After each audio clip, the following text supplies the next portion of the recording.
ক্রমেই জটিল থেকে আরো জটিলতার হচ্ছে শিক্ষার্থীদের বৈষম্য বিরোধী ছাত্র আন্দোলন। চলমান আন্দোলনের ভবিষ্যৎ তবে কি হবে, নাকি সরকারের সঙ্গে আপোষ করবে আন্দোলনকারীরা? এমন প্রশ্ন এখন সাধারণ মানুষের কাছে।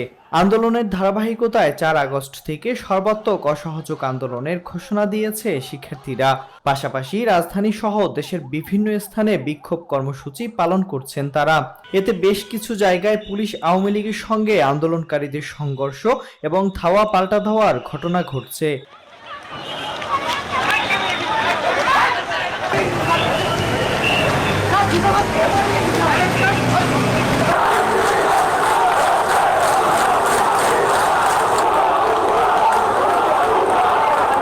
তবে এই আন্দোলন এখন শিক্ষার্থীদের আন্দোলনই না, এই আন্দোলন এখন বিভিন্ন শ্রেণী পেশার মানুষের ক্ষোভের কারণ হয়ে দাঁড়িয়েছে।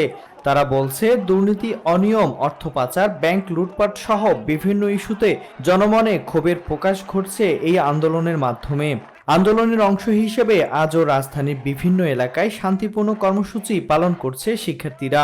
তবে Pragati Sarani, Jamuna future park, Bashundhara gate, Mirpur 10 এলাকায় পুলিশ সদস্যদের সতর্ক অবস্থান নিতে দেখা গেছে। এদিকে সরকার এই সংকটে রাজনৈতিক সমাধানের পথ খুঁজছে।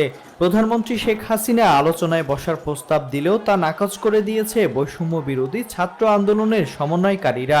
তারা বলছেন, এখন সিদ্ধান্ত রাজপথ থেকেই আসবে। কোনো রাজনৈতিক বিশ্লেষক বলছেন, বহু আগেই এ ধরনের উদ্যোগ গ্রহণ করা উচিত ছিল।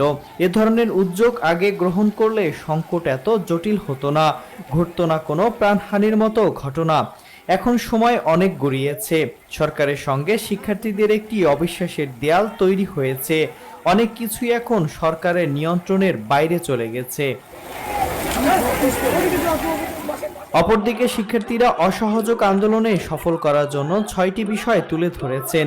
এই 6টি বিষয় হলো, কোনো ধরনের ট্যাক্স কিংবা খাজনা প্রদান করা হবে না, বিদ্যুৎ বিল, গ্যাস বিল, পানির বিল সহ অন্যান্য সকল সরকারি ইউটিলিটি বিল প্রদানে বিরত, সরকারি বেসরকারি সকল ধরনের প্রতিষ্ঠান, অফিস আদালত বন্ধ রাখা, সকল শিক্ষা প্রতিষ্ঠান বন্ধ রাখা, রেমিটেন্স পাঠানো থেকে বিরত থাকা এবং সরকারি সকল ধরনের আয়োজন বর্জন করা থেকে বিরত থাকতে বলা হয়েছে।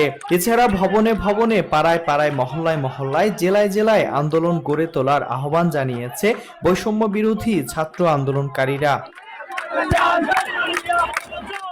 গত জুন মাস থেকে শুরু হওয়া কোটা সংস্কার আন্দোলনে নেতৃত্ব দিয়ে আসছে এই বৈষম্য বিরোধী ছাত্র আন্দোলন। কোটা সংস্কার আন্দোলন ঘিরে সারা দেশে সংঘর্ষ ও সহিংসতা ছড়িয়ে পড়লে 9 দফা দাবি আদায়ে একের পর এক কর্মসূচি দিয়ে আসছেন এই ছাত্র নেতারা। সরকারি হিসেবে এখন পর্যন্ত অন্তত 148 জনের প্রাণহানি ঘটেছে।